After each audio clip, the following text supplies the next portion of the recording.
Electrocast. It's 100% the more cowbell skit except a saxophone. Like that guy came in and they were like, "We need a sax solo." He's like, "Fine." They were like, "That part's okay, but man, we need it more urgent." He was like, "Blah." And they're like, "No, more." Blah. They're like, "No." Like he just loses his shit. Like it's just all weird noises that he's choking out of this instrument by blowing into it as hard as he possibly can. Like all like I just picture him all like red faced and furious. Just like Is this enough? Is this enough? 50 years of music with 50-year-old white guys. We're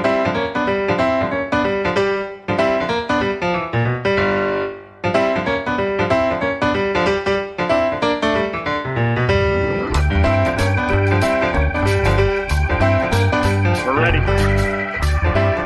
Fellas, look at this. I'm hosting. I'm going to do the very best that I can, I promise. Here we are, live and in person. Tim, how's everything going down there in the basement? Everything's good. I got something in my eye. I think a little bit of asbestos has fallen from the ceiling. But yeah, I'm gonna get through this. Don't worry. Hey, Tim, I noticed that you have a punching bag behind you. Like, are you a kickboxer? Is this where you Lloyd Dobler, and you go down there and spar? I hear it's the sport of the future. So nice.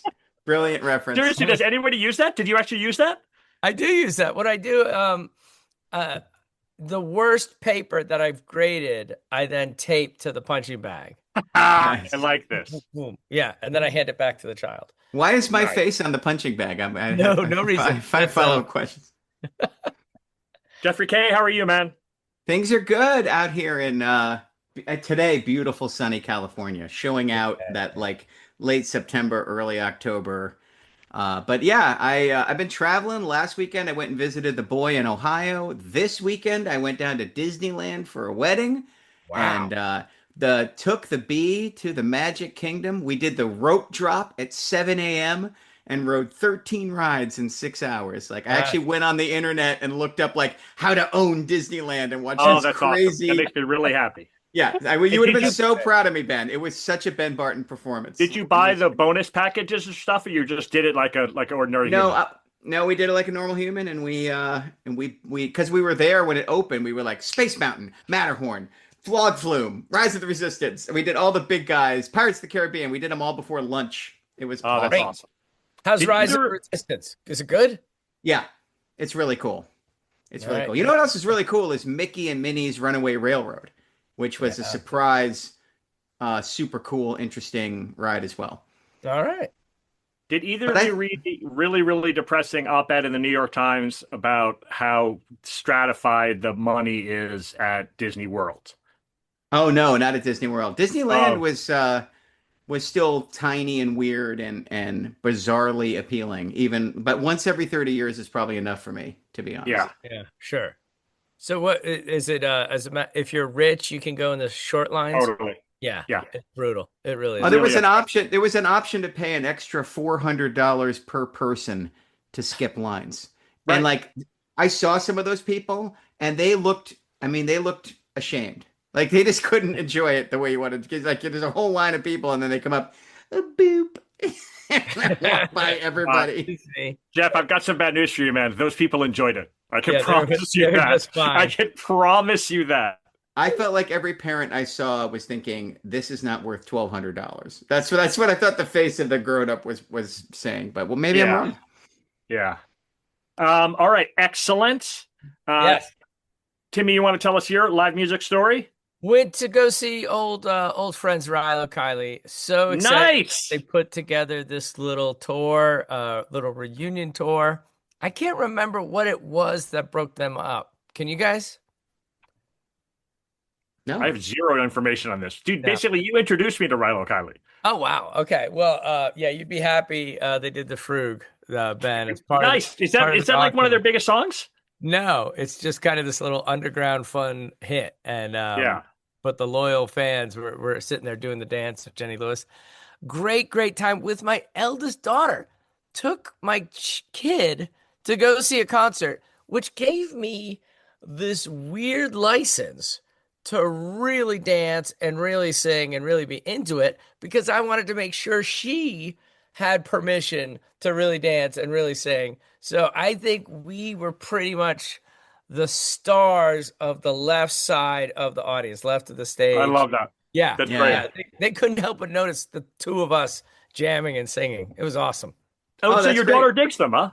Yeah, she really does. And I had given her the set list like a week before. And so she just downloaded that into her brain all week long. It was awesome.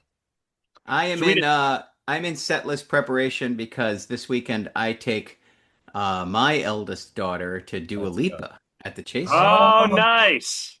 I love Dua Lipa. Yeah. I went on and got like secondary market tickets for on the cheap. Like I can't they're awful seats, but they were affordable. So we're going. That's great. Good for you. That's fantastic. Yeah. Big show. Awesome. I took the girls and India Kincannon to go see Lorde in Nashville, Tennessee. Wow. And Lorde was excellent as George's favorite act. And we had a similar thing, Tim, where we were dancing and she wept a little bit during it. It was a powerful thing.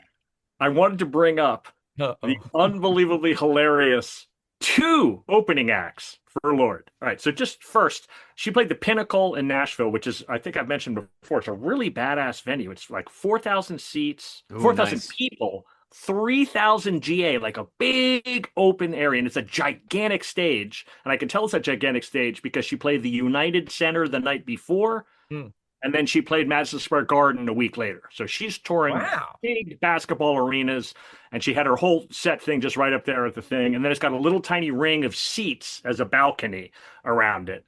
And I have no idea how they're making money in a 4,000 seat arena where people should be playing basketball arenas. I'm going back November 6th to see Paul McCartney in this venue. In a 4,000 seat arena? Oh my God. And it's a standing room only place where I'm going to be one of the young people. I'm like, get out of my way, Grampy. I'm pushing up. Anyhow, so because it's a GA thing and it's George's favorite act, we got there before the doors open, and there's a gigantic line. It's fine. It's nice to meet the kids. And so we get in, and there's not one but 2 different opening acts. So the big opening act that goes before her is Japanese House, which I didn't really know, but they're just like a super lovely, very professional British band that play real songs in order. And they were like, it's an honor to play before Lorde. We love Lorde. Before them came Chanel Beads, which is the stage name of American musician Shane Lavers, who I called that surly hoodie guy. So surly hoodie guy comes out by himself, and there's there's a whole set behind him for Lorde, but he's just with a smoke machine. And then surly hoodie guy's girlfriend comes out with a guitar which she cannot play at all. Oh no. Not even in the neighborhood of playing it. Then behind him, an Asian dude comes out with a violin, and then an African-American guy comes out to where there should be a keyboard, but instead there's just a computer where he just hits play. Nice. And then because he wants to be a real musician, though, he had a wall of chimes that he would put his hand through for us rhythmically. And I was like, oh, you hit play and you hit the chimes? I love this guy. So what's played? Like a backing track or something? They play this like mopey, crappy, unlistenable synth track with this guy mumbling over it, with his girlfriend like not playing chords, like just making noise on the guitar, with a guy furiously going on the violin behind him. And I mean, it was so unbelievably bad. And the best part was how surly they were. That they were like, these losers just don't get, like, people are here for Lorde. Like that, like, we're not here to sell out, man. We're here to show our art. Oh my God. No show at all. Just like him all hunched over with his hoodie on, like mumbling into the microphone, like I'm the only real artist who's ever played this venue. It just murdered me. It reminded, first of all, I was like, I hope Lorde chose them. I really hope she chose them. I hope Lorde was like, who I want to have open for me is these guys. This is what I want beforehand. That made me laugh really hard, just the idea that she would. Second, it made me laugh even harder that they played the United Center. Yeah. These, like, horrible, right? Like, they were, it was an embarrassment in front of 4,000 people. I mean, like, I would have, like, seriously, if I go to a junior high talent show, I would have been like, wow, that was unfortunate. That thing that happened with that guy and the violin player behind him, like, that was really bad. It was so good. So this wasn't, because you love British mumbling rap. This wasn't dude, no. He was whiny. It wasn't even. He was like singing mumbly though, and you couldn't tell what the hell he was saying. And he was mostly just like put out, super put out that you would have to open for Lord. And then literally, he didn't say Lord's name at all until the very end. He was like, "Well, I hope you'll enjoy Lord," and then walked off. Amazing. And Jeff will know.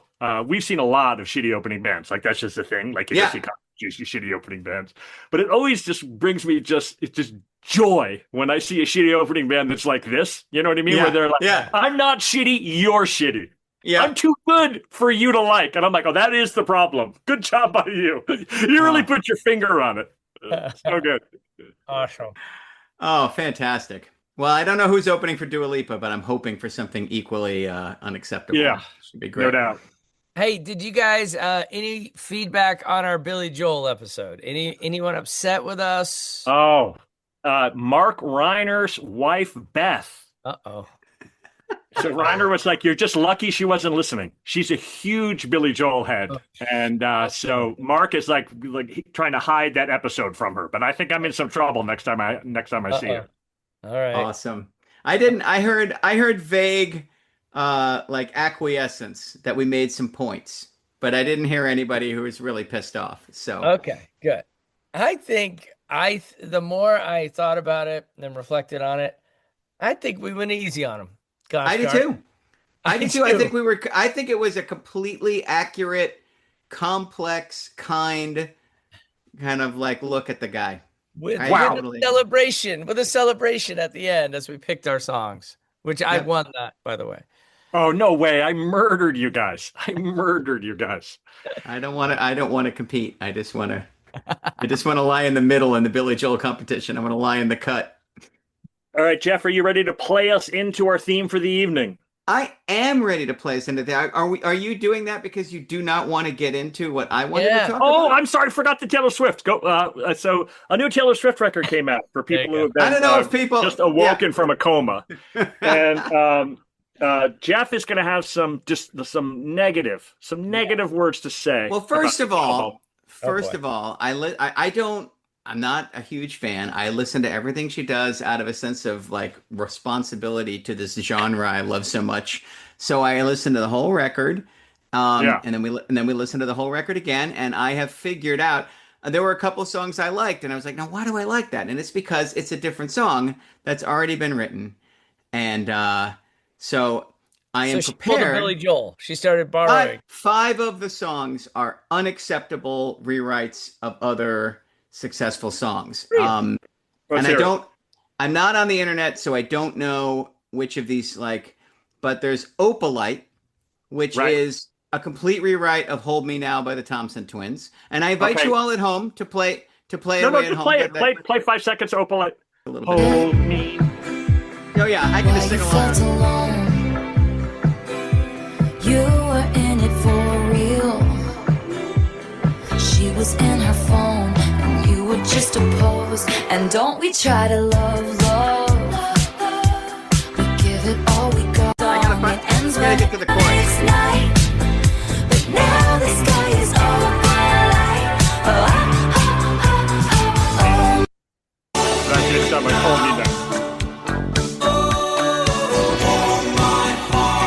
phone. Okay, so that's that one. Then you get Ruin the Friendship, which we can do very quickly because it'll come right from the top, which I don't know if it's homage or straight borrowing or what you want to call it, but there's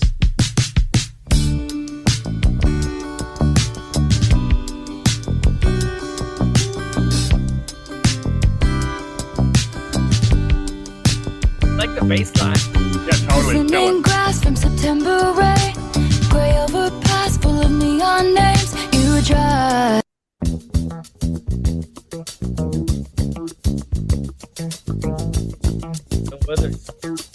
Yeah, sing Lovely Day over that song when she gets to the chorus. You'll be like, okay. And then this one, I assume she's going to have to pay royalties on this one because it's just hilarious that she got away with this.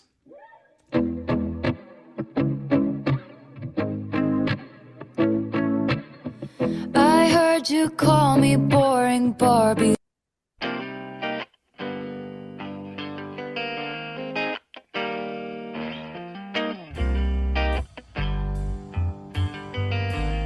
It's Saying Ain't So by Weezer. It's all the same chords all the way through. You can sing Weezer over the top of it. And then there's this one, which So was mad. So mad. Until I listened to the lyrics, I was like, I kind of like this one. Yeah, that's Jackson 5. Yeah. Or it's Jackson 5. It's also this.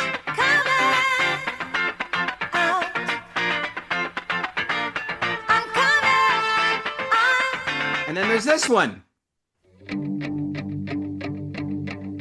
You thought that it would be okay at first. The situation could be.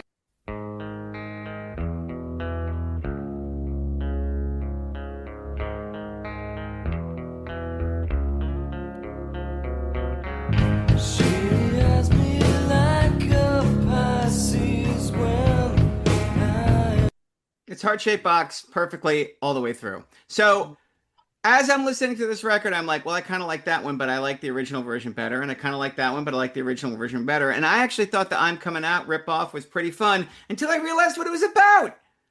And I'm just like, I saw that it was called Wood, and I'm like, well, hopefully it's not about an erect penis. And of course, it very much is. That's what it's about. Is it really?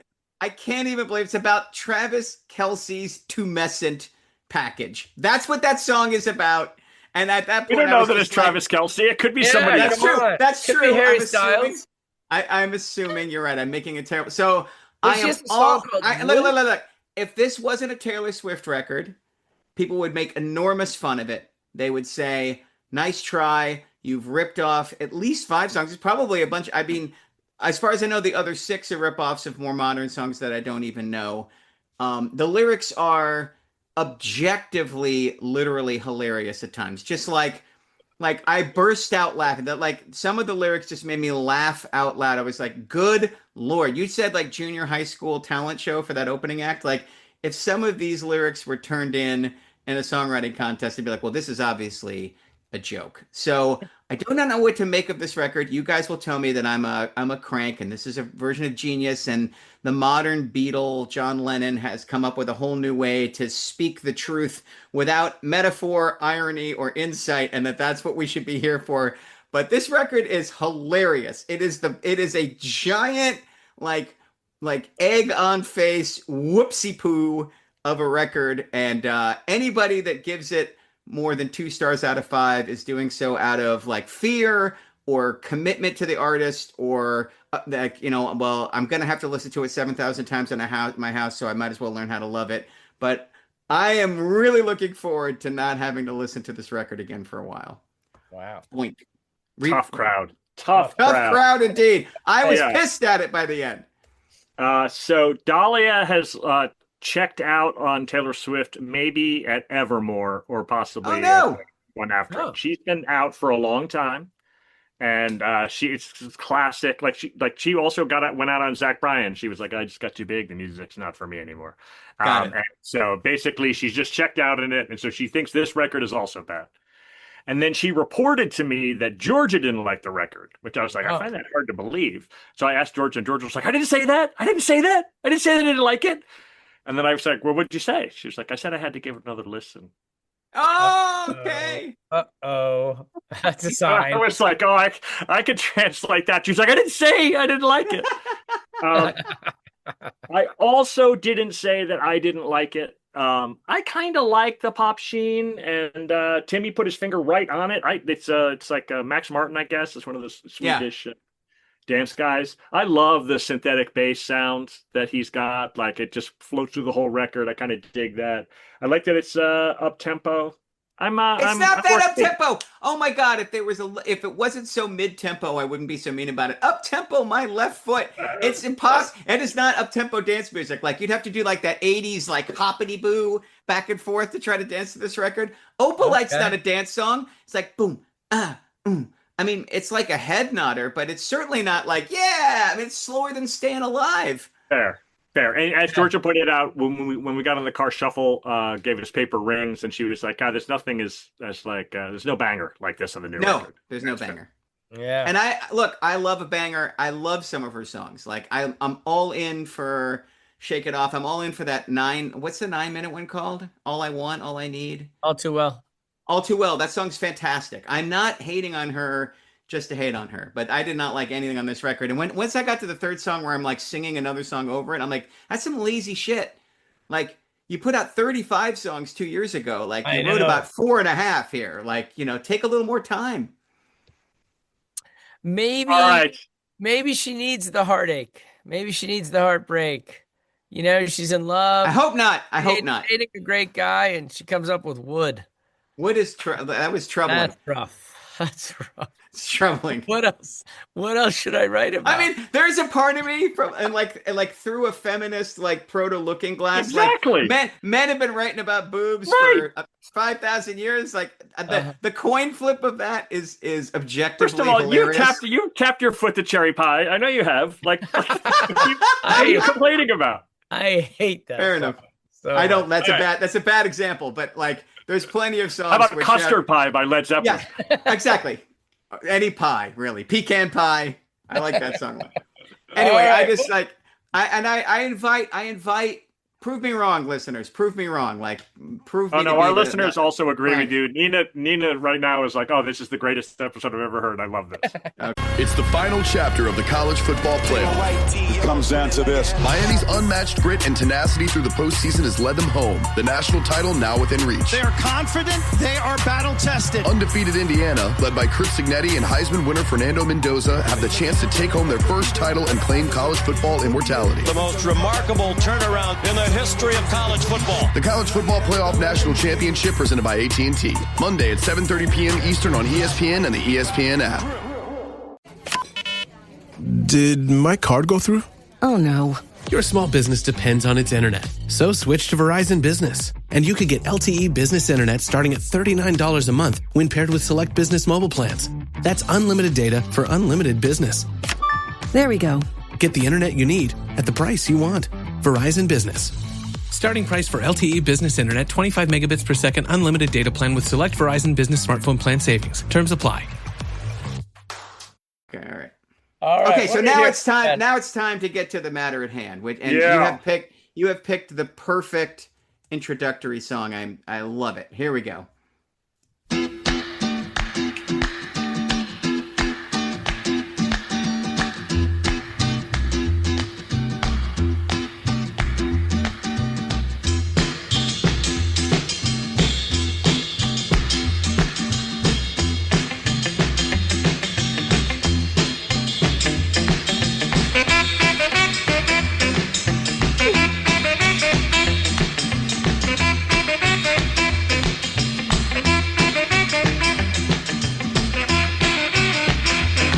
Oh, get growly. Yeah, I love that.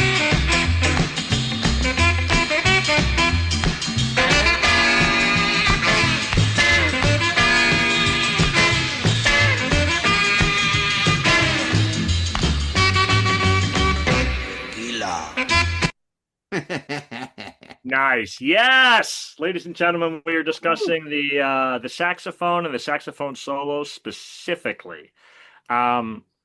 I love that dumb song. That song is fantastic. Yeah. That song is success. So good. And it actually sort of leads into our opening question, which is like, what's the birth of this instrument in rock music? And then why does it like completely peak in the 70s, 80s, and then kind of disappear? Two different questions. I think it shows up in rock music because it's such a quintessential jazz instrument. Totally. And we go from jazz to R&B to rock, and you've got all these guys who have incredible chops on an instrument, and the music's moving towards small combos. And I think they're just like, hey, if you want, like, nobody could play a guitar solo yet, right? You got all these guys who can fly on a saxophone, but you don't have electric guitar heroes yet. And so from the 50s, you've got your like band bopping away, and then if you want anything that's going to jump out or be virtuosic, it's horns that you've got at your disposal. It's either a piano solo or and the sax solo just cuts through so hard. I think that's what happened.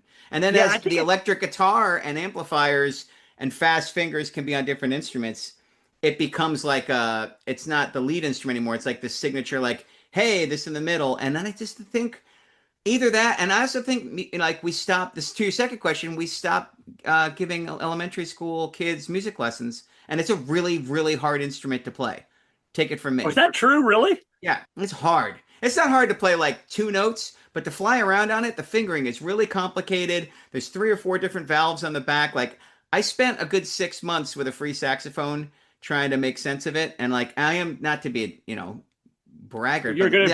We got it. I can sit. Usually, I can sit in front of something and get sound out of it. Saxophone like bewildered me. It's really hard. So I think if you you just got fewer players, and then once you have fewer players, you just have it's less in the zeitgeist. That's my guess. I don't think that it's the fewer players thing because I go to a gigantic Southern university where there's like 850. That's true. In the band. And then every high school's got a band, and they're all playing the saxophone too. Like there's still plenty of crappy saxophonists wandering around. I think this like, taste for it kind of tailed off. So, but to go back to the beginning, I totally agree. It's like there's like the jazz thing, and then you get the big band thing. Yep. And like you can see how the trumpet and the sax just really stand out in the big band era. Like those are just the ones that you want to hear. And it's just super funny. Like when you listen to those records in the 30s into the 40s, the 40s into the 50s, you can tell they're just like, what do people like? Give them more of that. Like, right. The horn section comes out front and they're just like really booming that out. And then, fantastic job by you. Right. So then you get to the smaller jazz combos. And the saxophone, it's either saxophone or trumpet. And it is interesting that there's not a rock trumpet movement. You know what I mean? No, there's Chuck Mangione.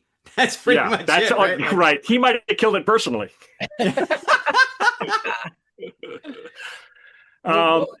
What's the song that kills it? Like, what's the last song you remember? I mean, Sam Fender's got saxophone now. Yeah. Oh yeah, no, dude. It's like there's like a little underground percolating, still hipster thing where they'll trot out a sax solo or two. Like Dave Matthews Band. Dave Matthews Band's always been like really anachronistic in the jam band scene because he's got that multi-instrumental guy and sax is a big part of it. Yeah, I guess so. So Dave Matthews kind of continues it, but I'm trying to think, was there a song in the 80s or 90s that broke it? And dude, I have a 13-song bad sax solo. I can't wait to turn this on. Solo. And some of them are going to be hard. Some of them are really easy. Yeah. Especially in the good ones. I basically chose songs that I liked, so you guys are going to know those. But some of the bad ones are pretty bad. Pretty bad. I think that's part of it. I have one part trivia question. Okay. Are you ready? Yes. When was the saxophone invented? Oh, that's a fantastic question. And by whom? All right. I actually learned this last year. Oh, because of your boy? No, for my history class. And so we talked about the different instrumentation coming in. Is it from Italy? No, it is made in Paris, France. Dang it. And dude, if you studied this and you can't remember the name of the dude who made it, it really hurts my feelings for your brain. Go ahead, tell me. But, dude, first of all, I'm a 50-year-old white guy, and so I don't know what you guys are like, but my brain is hilarious this way. Oh, it is. As you get older, your brain's editing function just really becomes clear. There's stuff where my brain's like, I'll keep track of that. Like, for example, I memorize all the names of my students, and it's harder for me than it is for y'all. Like next semester, I'm going to have over 100 students. I have to memorize all their names. So first. If fall break just happened, when I go back on Wednesday, my brain's going to be like, forgot them all. And I'm going to be like, why? I told you to remember those. My brain's going to be like, dude, if it goes a week, these people are out. I got stuff I got to remember. So I have to rememorize it. Anyhow, the name of the dude who created the saxophone is Adolphe Sax. I love it. Is it really? Sax. Yeah, fantastic. Belgian instrument maker Adolphe Sax, created in Paris, France. He filed a patent for the instrument. It's created in 1846, which I thought was really late. I would have guessed. I wish you'd have given me a chance. I was going to guess 1850. Yeah. Oh, is that true? Oh, I'm sorry. Yeah, that's all right. I just think like the metal and being able to shape it and like working on like figuring out all this like to make the reed go down the horn. Like it's really a complicated instrument. Oh, dude. So first of all, the Belgian dude in Paris, and they're like, what are you up to? And he's like, I'm working on a saxophone. They're like, wait, what? You create an instrument that's named after you? He's like, no, I am. It's going to be big. It's going to be really big. And they're like, sure. Sure, buddy. Like the guy goes home to his wife, and she's like, "Did you see Adolphe today?" He's like, "He's still working on that fucking saxophone." At least he didn't call it He's the Adolphe. named an instrument after himself, and he thinks it's going to work. He didn't call it the Adolphophone. That would have been a lot worse. Right. That one. He's really lucky that he didn't do that. It would have died in 1942. Amazing. Do you guys? When's the last time you were near a saxophone? They're so loud. That's the other thing that I think must have been the reason why they had a moment. Like, they do not require amplification in a small space. Like, it's like the saxophone comes to a party, like everyone's like, "Hey, how's it going?" He's like, "What's going on here?" It's so loud. Super loud. I also think that the actual question is not like why it died, but kind of sort of like that middle part. Not only that it existed, but that it was cool for a minute. Yeah. Like, it's such a nerdy band instrument. It's such an obvious marching band instrument, and yet there was that the Moonlighting TV show with the guy with with the smoke behind him in the window on the hot night in New York playing the sax. Looking back at it now, I'm like, who possibly bought that was it was a really cool thing to do. Like, you just had a sax in your cool apartment. Bill Clinton. Yeah. Bill Clinton thought it was cool. Yeah. Also, one of the cooler characters of the Muppets. He was the saxophone player. Oh, Zoot. Yes, Zoot. Look at you. All right. Are we ready to do we'll do the comfort basement first? You want to do good sax solos or bad sax solos? Well, that is a good question. Because what do you think? Should we do good first? Let's do good first. Because I want to see I want to know if I have to change my answer to the best. It's to see if they're in there. You know what I mean? Right. I did not put my favorite sax solo, the most emblematic sax solo. The song I'm going to choose is not on the Torture Basement. Okay, good. All right, here we go. Good sax solos coming up.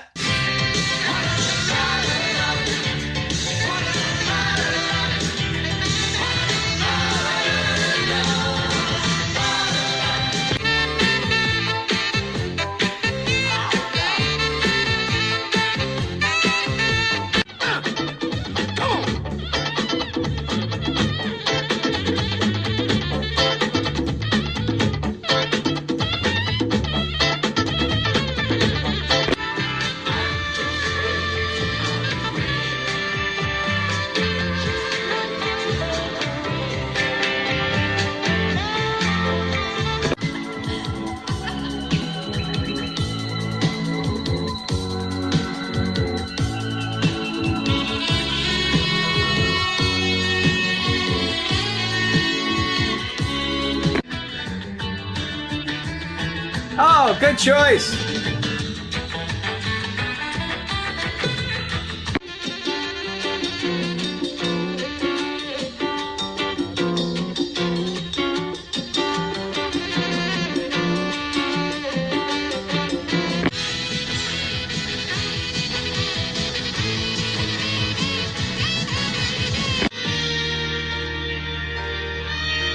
Oh, twofer.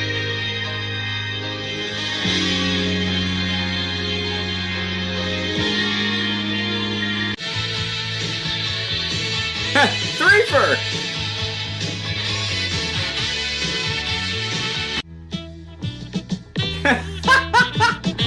Fourfer.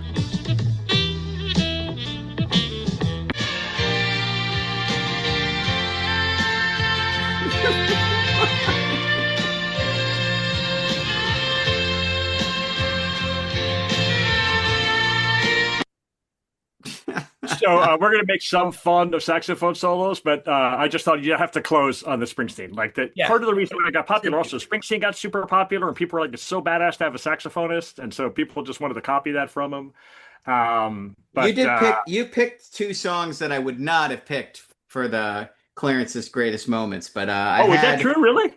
Well, I just think the Born to Run album is where he really hits the high. Like Born to Run, Jungle Land, you picked the two best ones for sure.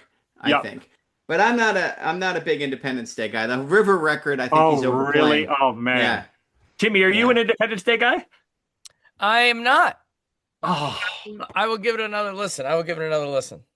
The live version where he goes on this that I like 2-minute mumbling thing about his dad, where he's like, "My dad, I hated my dad." Yeah, I remember that. Yeah. Dude, all right, super good. I think we can run them down top to bottom here, no problem. We're gonna go 12 for 12. So that's, you want to go first, Timmy? Modern Love, David Bowie. Yes. Then you keep going until you don't know one. Is it Rick James? Yep, Super Freak. Super Freak. The third one I wasn't sure, but it sounded a little bit like James Brown. Yeah, Super Bad. So I tried so hard to part through. I was like, blow me some train, brother. Blow me some train. Yeah. I was not able to find it, but that is the solo where it does it. And you can hear the Coltrane. That saxophone was hilarious. Like, how does he hit that note? It sounded ill. Yeah. It's awesome. Then fourth, did you get the fourth one? Oh yeah, Waiting on a Friend, Rolling Stones, which is Do you know who it is? I do know who it is. The saxophonist? Yeah, the saxophonist on that track is Sonny Rollins, the great saxophone colossus jazz player. And I believe, Ben, that's the first pass. That's a one take. He came in, they put it on, he burned it out, he walked out. Totally. But that's because it's like he's playing half speed. I mean, Sonny Rollins is fantastic, but he's never played that straightforward ever in his life except for that paycheck. He just showed up and was like, I'm going to play 5 notes, give me the money, thanks. Yeah. And I'm not even criticizing. Great. It's fantastic. No, I love it. Yeah. The song that I choose is like more emblematic of the sax solo, but that may actually be like the top one. That's a really good. It's so funny. I feel that way about guitar solos. I think the guitar solo in Sympathy for the Devil is one of the 3 best ones. And I love the way the saxophone comes in on Waiting on a Friend. Especially, you didn't play my favorite part, that bump, bum, bum, bum, at the end. Yeah, it's just so great. pretty. It's so pretty. And dude, it completely matches the vibe too. Yep. Yeah. All right, next. Nailed it. Just want to let you know that on the Upstairs Plain family calendar for the month of October, I have a quote from Waiting on a Friend. Thank you very much. Oh, you do quotes on your family calendar? Every month. Every month. Got to keep up. Wow. Yeah. So next is Duran Duran. Rio. Nice. Rio. The underrated Andy Hamilton on saxophone on that track. And then Mirror in the Bathroom. But by the English Beat. Is that who that is? Yeah. Now, who's their saxophonist? I don't know. I don't know who plays they have a lot of saxophone. But yeah, because that when they become general public, Tenderness is another like. It's very Modern Love-ish, actually. So number 7, I did not have. Can't You Hear Me Knocking by the Stones and the fantastic Bobby Keys. You also could have chosen Brown Sugar. You also could have chosen John Lennon's Whatever Gets You Through the Night. You also could have chosen the live version of The Letter by Joe Cocker. Bobby Keys is playing on all of those tracks. He's one of the super heavyweight saxophone players. Great player. Go Bobby Keys. And then it's all Bruce all the time from there on out. Born to Run, Jungle Land, Bobby Jean, Spirit in the Night. Independence Day. That's it, Independence Day for sure. 12 for 12. Now you did not pick my favorite at all, which is great. Good. And I'm afraid that some of the ones that I like just because I like them are going to end up on the worst list. I'm a little worried about that. All right. We'll see. But I had, in my honorable mentions, I had the whole Born to Run record. I had Bobby Keys. I had Rio. So we were like locked in. I love those ones. Yeah, totally. Yeah. Yeah. Right, great. You want to do the bad ones? I had Modern Love for one of my 2 picks for the end, but now it's the reason I like that one is because I don't feel like it's a sax solo. Totally agree. Everybody starts going crazy. Yeah. And they're sharing the space, and the saxophone is like trying to keep up. Whereas so often I think of sax solos as everyone kind of backs off and the saxophone enters the picture. Oh, dude, it's so. The other thing that's hilarious about it when you have a saxophone player who's a member of the band, and you can really see it now that Clarence has died, and it's his nephew, I guess, is who's Clemens. Yeah. Anyhow, like now that he's not like a dear friend of Springsteen, like he hangs out in the back, he comes out for a couple of songs, just like, hey, that was me back there. Springsteen's like, back to the woodblock, man. Like you gotta move on back. Yeah. Yep. Wow. All right. Yes. Sorry. Go ahead with the bad stuff. All right. I'm worried. How many do we have, Ben? 13. Let's do this. And what's a good number? Starts easy though. I just groove you right in it. The first 2 are easy. Then it gets a little weirder. Okay. What do you think's a good score? 10. Oh 10? Yeah. Okay. Oh, you'll be able to get 10, no problem. All right. Great. Here we go. Ground Zero for sure.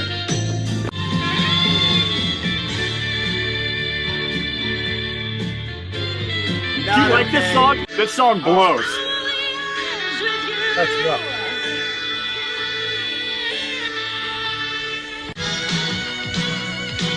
I know this one. This is so bad.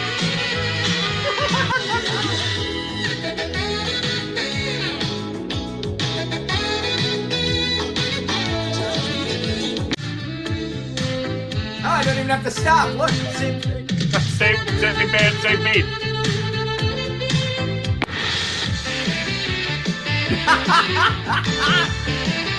Let's go. Fucking great. Awesome.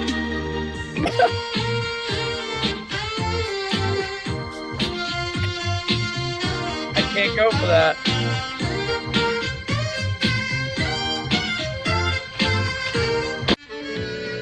Oh, this is on my list.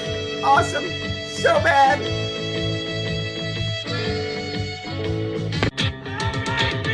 Yes, worst one.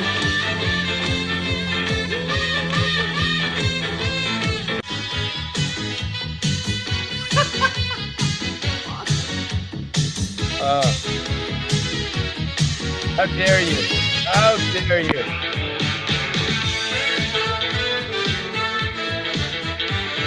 That is mean as well.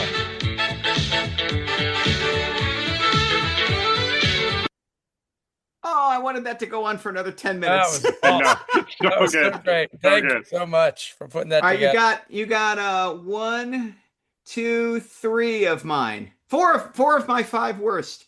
And then you probably got them all except for one. It seemed like. Oh, I got them all but one. But like on my list, I had 4 of my 5 worst songs. You missed a tragic artist. You missed one, I think. All right, I'm well, upset about. Let's go through these and then you fill in.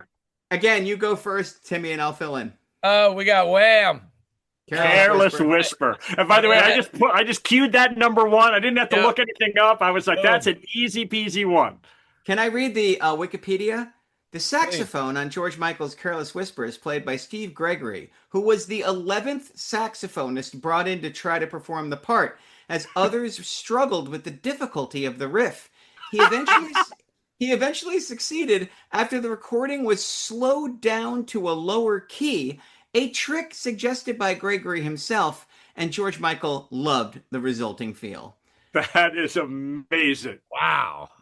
Which is just something everyone needs to know about Careless Whisper, is that the first of 10 all, guys... 10 British saxophonists must be like, hey, fucking blind prick. I came in. This is bullshit. I didn't know we could slow it down. Brian fucking song sucks anyways. Bollocks. All right, next I'm pissed about. Yeah, what? So you don't like Baker Street? What? No, I hate that dumb song. Okay, so stupid. I love that song so much. It reminds me of being 5 years old, riding in the back of my grandfather's car on the LA freeway. And that saxophone is famously out of tune. The guy brought a out of tune old beat up saxophone to the session so it would sound more growly and weird in the mix, which I also was a nice little trick. But yeah, I have no artistic separation from Baker Street. I love that song. That's hilarious. No likey. Okay. All right, I missed 3 and 4. Jeff, what do you got? I got 3. I do not have 3. I have the rest. What is number 3? 3, the saxophonist is the same artist as 4.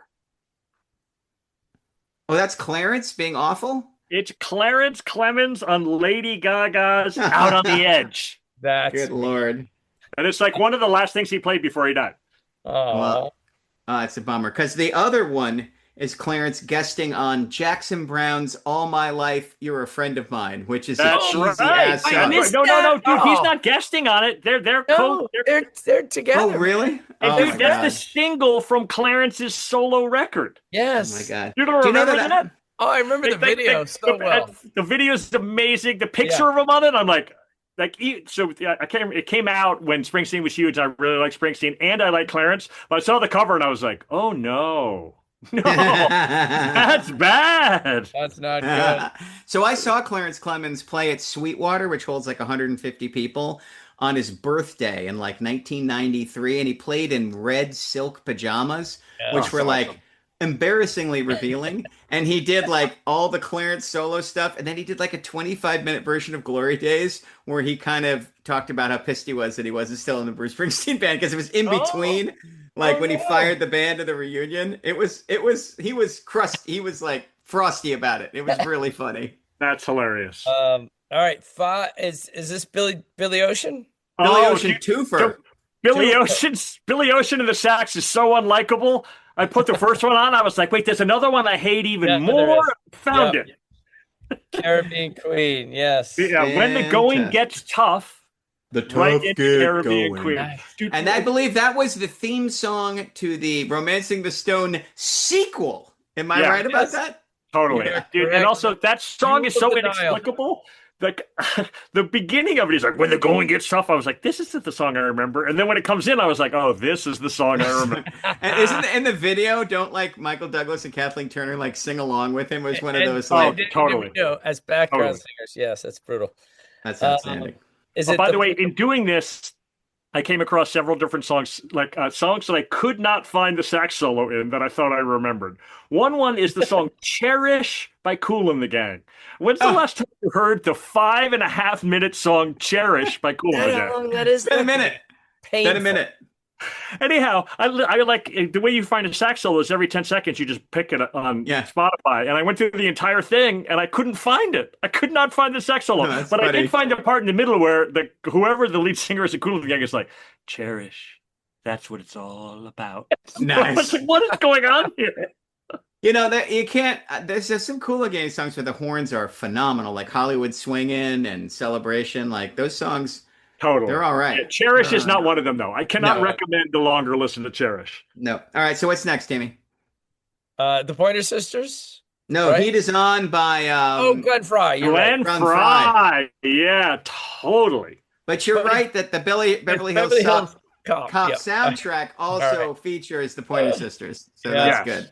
I just pictured a truck rolling through Detroit. And then I think Timmy will get this next one because he's an 80s ballad boy. He would have felt this, Not only that, but when I was reading up on Modern Love, David Bowie said that when he recorded that album, that he was desperate for money and he needed to make American type hits. So he calls it his Phil Collins period. Oh, which is great. That's high praise for Phil Collins. Undeserved to Phil Collins. That is the inexplicably first single from No Jacket Required. They led the No Jacket Required rollout with One More Night, skipping all the other much bigger, much better songs. So, by the way, I also couldn't find the sax solo with Against All Odds. That was my first choice, was Against All Odds. But I just couldn't find it. That song really just goes on and on and on.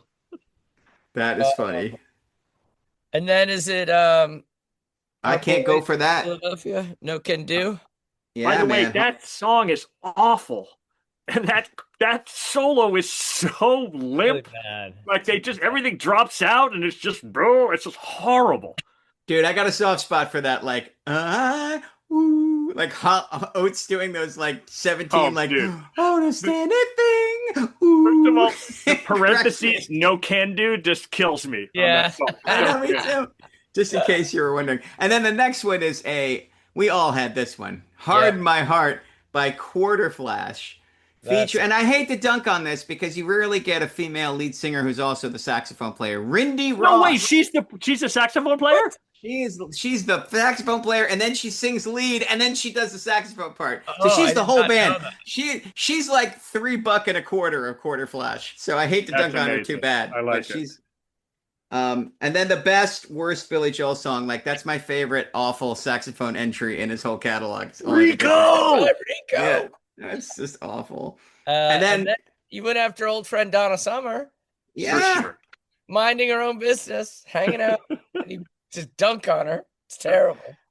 And then our boy Huey, my old dear friend Huey Lewis. But you left and that one's not even bad. That one's not even bad. But there's like the still rock and roll and that one are just the Pale Imitation of Springsteen ones that just kind of bug you. But here's the thing. You left off 2 songs by the same artist that I'm so sick of these songs, and the saxophone is the thing that bugs me most. And I can't believe you didn't take the opportunity to dunk on it because we've been poking Timmy with this stick with this guy for 3 seasons from the Silver Bullet Band. How is Turn the Oh, Page? I know. And how is Old Time Rock and Roll not on this list? The funny thing about it is, ah! Turn the Page is my favorite Bob Seger song. I actually like it. I love it. Dude, listen, late at night with the ring in the amplifier still in my head. I tell you what, I'll let you have Turn the Page if you let me have Baker Street, and we'll call it a truce. But Old Time Rock and Roll sucks. That one you can't defend. Fair. I have D period free, so I ran home to get something to eat, and Flannery also has D period free, and so she was at home already, doing her homework, eating some pasta, and listening to Bob Seger, and I'm like, oh, either I've permanently damaged this child, or I've got her. She wasn't listening to T Swizzle's new album; she was listening to Seger. What song?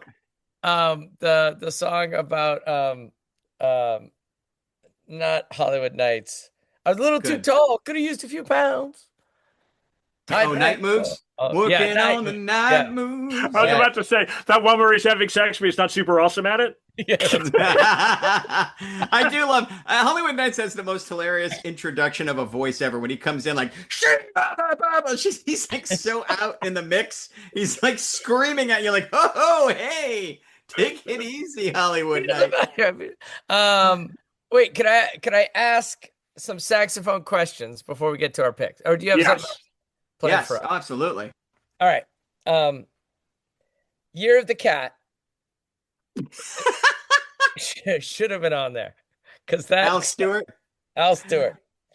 That's a long sax solo. That song. That sounds like 8 minutes, right? It keeps going.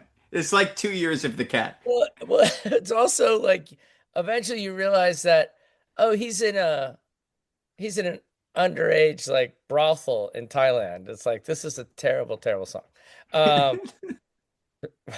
But was the song that broke the system, and people said no more saxophones in my rock music, thank you. Was it We Don't Need Another Hero? Oh, that's a great one. And I can't believe I forgot that one. The sweaty muscle the muscle player with the leather jacket. He's all oiled and the up. and the oiled up ponytail. Yeah, I wasn't sure what we were supposed to think about that. Oiled up body and the leather jacket being all muscly with long hair. I think everyone's like, wait a minute. This saxophone thing has gone too far, people. Maybe. He was disconcerting. He stayed in Tina's band forever too. He was like her Clarence Clemens, except he didn't get a name, and he was just like muscly, oily boy for her to like rub up against. But yeah, that was weird. That whole Beyond Thunderdome Tina Turner moment, like, that's hard to explain to a 2025 audience. Oh yeah, no doubt. Yeah. All right, that's it. And you left. I would have chosen Maneater as my most unforgivable Hall & Oates. Oh, Maneater is a really bad one. Fair.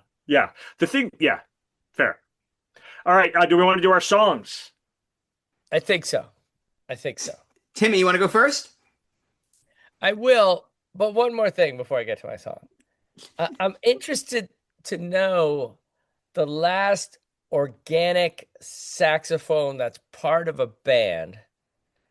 And I'm wondering, like, in all of our discussion of saxophone tonight, we never discussed In Excess, which seemed to be a band cut from a different cloth. Yeah, that saxophone player is the co-writer of all the big hits. Like, he's the guy. Right. And how they view a saxophone as part of the band versus this go-to solo moment that happens later on. But I can't think of anyone else in the last 30 years who's like that. Well, like Dave Matthews, like we said, he's definitely a big part of the whole thing. Why did I count Dave Matthews for anything? This is terrible of me. Also, Los Lobos. Steve Berlin and Los Lobos is playing baritone sax a lot. He's an integral part of that sound. Like they have saxophone without being super annoying. Yeah. Like they have great parts and they like blend it in. And so I would say Los Lobos is successful. On TV on the radio. Yes. I just saw TV on the radio and they're not touring with a sax player, but when I saw them 10 years ago, they had a sax player and it was great. Oh, cool. And there was Morphine, which was all about bass sax drums. They were weird and interesting. This episode is brought to you by State Farm. Listening to this podcast? Smart move. Being financially savvy? Smart move. Another smart move? Having State Farm help you create a competitive price when you choose to bundle home and auto. Bundling, just another way to save with the Personal Price Plan. Like a good neighbor, State Farm is there. Prices are based on rating plans that vary by state. Coverage options are selected by the customer. Availability, amount of discounts and savings, and eligibility vary by state. Does it ever feel like you're a marketing professional just speaking into the void? But with LinkedIn ads, you can know you're reaching the right decision makers, a network of 130 million of them, in fact. You can even target buyers by job title, industry, company, seniority, skills, and did I say job title? See how you can avoid the void and reach the right buyers with LinkedIn ads. Spend $250 on your first campaign and get a free $250 credit for the next one. Get started at linkedin.com/campaign. Terms and conditions apply. All right. Well, my son Henry is a saxophone player. He just performed this morning for the whole school. Oh, awesome! As part of the orchestra. Last week at a students' chapel talk, he and a piano player put together an instrumental version of "Never Gonna Give You Up" by Rick Astley. Nice. With Henry crushing the saxophone in our chapel, and there I was, tapping my feet to an artist I never thought I would tap my feet to again, Rick Astley. So I love the saxophone. Henry has kind of brought it back into my life in a new way, and so I love hearing it play in the basement. I love hearing him refashion songs using the saxophone. So I went to him. I said, Henry, I've got a podcast. What's the go-to song, best saxophone solo ever? And he said, no hesitation, just the two of us. Oh, yes. Thank you. Actually, yeah. Henry, well done. So Grover Washington Jr. Maybe play the first 15 seconds and the last, 30 seconds. Okay. Just gets us in the mood.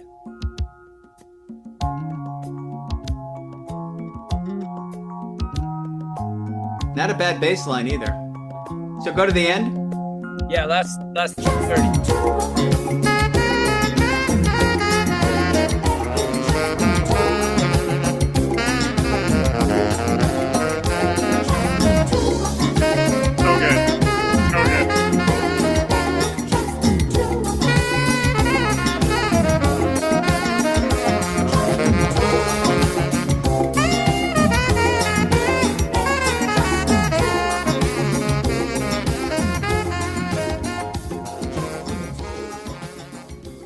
Lovely.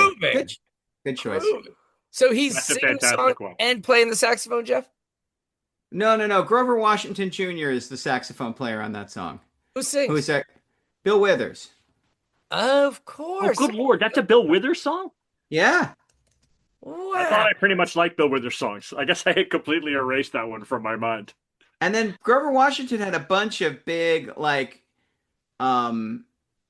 kind of jazzy hits in the mid 70s. Like he's one of those guys. He played with Bob James, the guy who did the Taxi theme. Yeah. You remember that? Angela, the do do do do do. Yeah. The two of them teamed up and had a huge hit on a song called Winchester Lady. Do you guys know that one? That sounds familiar. You must know it. It's like it's like one of those all right, we're gonna turn it down low. And it's like the boop boop bitty boop boom boom. Inexplicably, it is not on Spotify, or I do like the idea of the saxophone just setting the mood, and getting the vibe out of the room. Yeah, you know what I'm saying? That's right. That's how you set the mood, Timmy. Oh, I'm so stupid. It's called Westchester Lady, which is even much funnier because it's trying to woo a woman from Westchester County. But that's hilarious. This is Bob James with Grover Washington.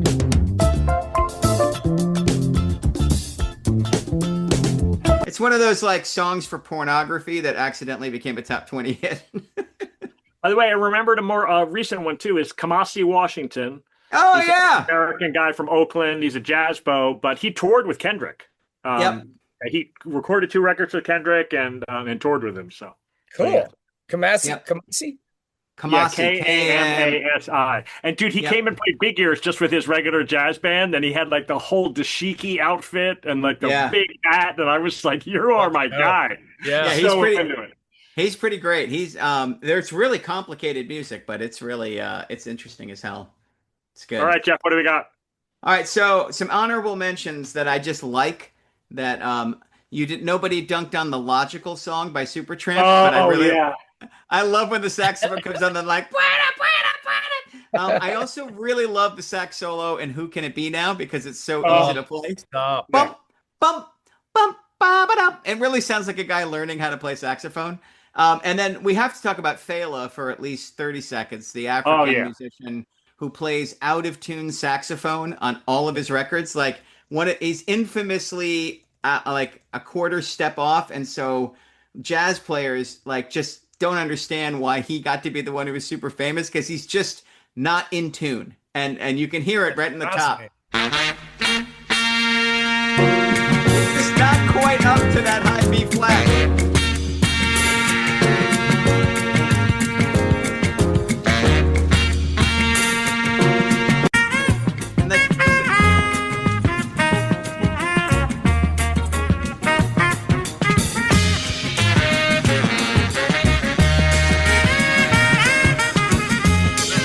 Just not in tune. That is just objectively not an in tune. So good though. So good. I love it. I love him so much. Though. But I cannot believe. Which one is that? Is that that's Water No Good Enemy, which is Water No Good Enemy. Yeah, I love that one so much. Okay, but the best rock R&B sax player of all time, and I don't think it's even close. Died tragically in 1971 at 32 years old. He was living in New York City. And the electricity went out in his apartment, and he went down to futz with the wires in the box, and there was some dude making out with a woman on the front stoop, and he's like, "Hey, get off my stoop!" And he's like, "What are you gonna do about it?" And they got into an altercation, and the guy stabbed him to death, over absolutely nothing. At 32 years old, in 1971, leaving behind an unbelievable string of performances. Most famously with two artists. He made his bones playing the lead saxophone with the Coasters. And then he joined a band by a woman you may have heard of named Aretha Franklin. And he has his own spectacular solo hit single, which Ben and I listened to maybe 7,000 times in high school.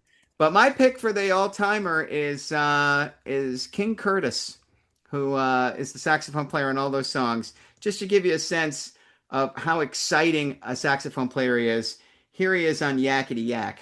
Take out the papers and the trash, or you don't get no spending cash. If you don't scrub that kitchen floor, you ain't gonna rock and roll no more. Yakety Yak! Don't talk back.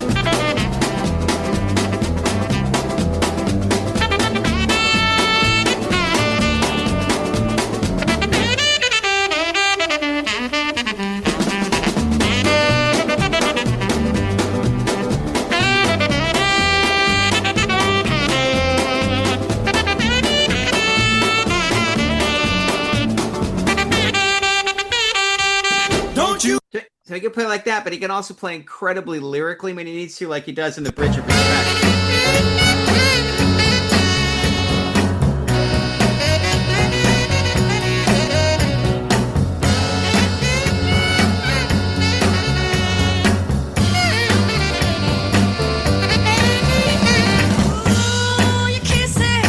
But if you don't know this song, this is the biggest gift we've given you in a long time, dear listeners. If you don't have Memphis Soul Stew on one of your mixes yet, my friends, I'm just going to let this play for a little bit because this is King Curtis introducing himself, which is even better. Special is Memphis Soul Stew. We sell so much of this, people wonder what we put in it. We're going to tell you right now. Give me about a half a teacup of bass.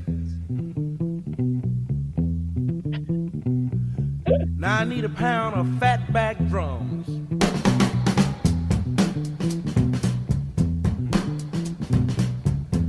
Now give me 4 tablespoons of ballin' Memphis guitars. This gonna taste all right.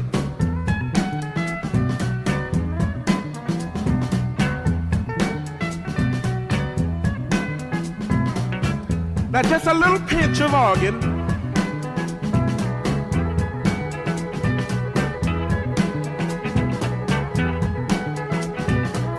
Now give me a half a pint of horn.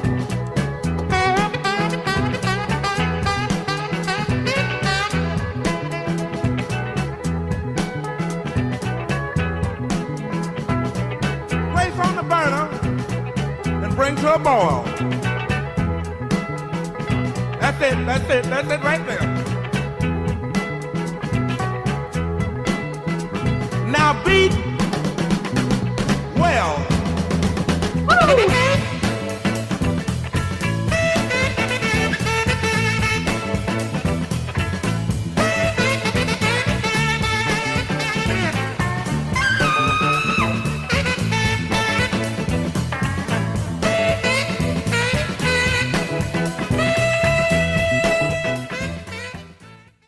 I hope we don't get flagged for the 2-minute clip, but that song is the shit. I love what year is that? So what year is that song? 1966. Right there. Dude, I know that song well, and I absolutely love that song. I think I did know that he was in the Coasters. You can really hear it. The first notes of the horn really sound like the Coasters bit. I thought he was like 52. He sounds so old. Yeah. He died at 31? Yeah, he died at least 26 years old on that song. Doesn't he sound like he's like, I've been doing this since 1942? It's my fifth decade. Yep. Anyway, that's my guy. King Curtis is my guy. I just love everything he plays on, and I think he invents the saxophone in rock and roll, as far as I'm concerned. For real. That one's great. I love that. And on the live Aretha record that we like so much, the full version of it's got the opening set with the King Curtis band. It's got an hour and 15 minutes of the band. It's fantastic. Yeah, and it's all instrumental. It's just King Curtis like, we're just going to play for you for a little while. They do like Knock on Wood and Memphis Soul Stew and a whole bunch of great hits. And he's just the singer. He's just playing and then he's soloing all over it. He's the best. Totally. Amazing. The best. All right, so that's an actual really, really good example. I'm choosing something that's more emblematic of the time and perhaps the death of the time. So, Jeff, I'm going to ask you to go to Foreigner Urgent in at 240. Oh, my God.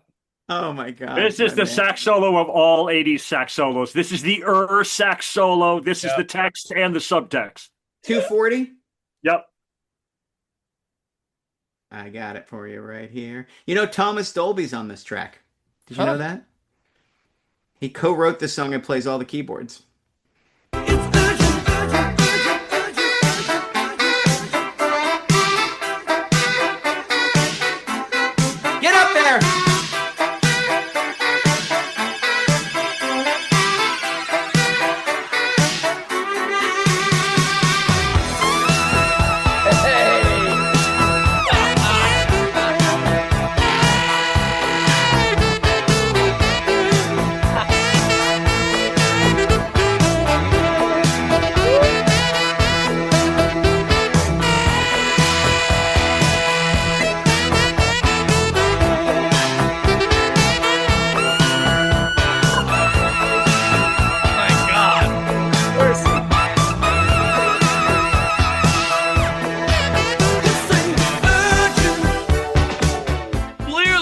Urgent. So that sax solo just fucking murders me. It murdered me. It's so funny. So funny. It's 100% the more cowbell skit except a saxophone. Like that guy came in and they were like, we need a sax solo. He's like, fine. They were like, that part's okay, but man, we need it more urgent. He was like, blah. And they're like, no, more. Blah. They're like, no. Like he just loses his shit. Like it's just all weird noises that he's choking out of this instrument by blowing into it as hard as he possibly can. Like I just picture him all like red faced and furious. Yeah. Like, Is this enough? Is this enough? Oh God. It's so funny. It's so true. It's like I have 9 seconds. I'm pulling every stupid trick out of the saxophone book. No, Yeah, right. It's like over the top, on top of the top, with something extra on top of it, because completely losing his mind. It's so good, and it also just cracks me up that they were like, "That's the take." I love it. That was what we were looking for the whole time. Ben and I saw Buddy Guy in college, and he had a really cheesy saxophone player with me, and he did that like breathing technique where you can just keep a note going forever. It just held an E for like a full minute. Like you're actually breathing in but exhaling at the same time as you keep playing for. I went up to him after the show. I was like, "Hey, how do you do that like eternal note thing?" And he looked at me and went, "Where are the joints?" And then he walked away. And I was like, "Never mind. Much better answer." All right, my brothers. Well done. Great. We will return. Jeff's going to have a topic for us to be announced mystery topic to be advanced later. But I will not see you probably or speak to you listeners. But if you're in the Bay Area on Sunday, October 19th, say 3-ish in beautiful Hayes Valley of San Francisco, and you'd like to come see yours truly play his new EP and a bunch of new songs, and with my Dynamite Trio, hey, opportunity knocks. So, look up Jeff Simons and then go past all the stuff about the Canadian triathlete, and you'll find information about the show. All right, my friends. Well done. Great to see you, friends. Bye. Yeah. See you later. Bye. Hi, I'm Stephanie Baclaan. And I'm Eden Alpert. We're back with a new season of the Unapologetically Fab podcast, where we're all about living your life by your own design. From family to business to friendships, we bring on great guests to explore living with intention and passion at any age. So you fabbers, young and old, listen in as we redefine success and embrace life without apologies. Please join us on Unapologetically Fab, an Electrocast production. See you there. Electrocast. Welcome to Transforming 45, the podcast that celebrates the incredible power of passionate voices. I'm your host, Lisa Boat. Join me in conversation with heart-led humans who share their deeply personal stories of transformation. Transforming 45 is here to uplift, connect, and remind you that it's never too late to write your next chapter. So get ready to be inspired, empowered, and transformed. Join me in this community where through powerful storytelling, we heal and reclaim our inherent magic.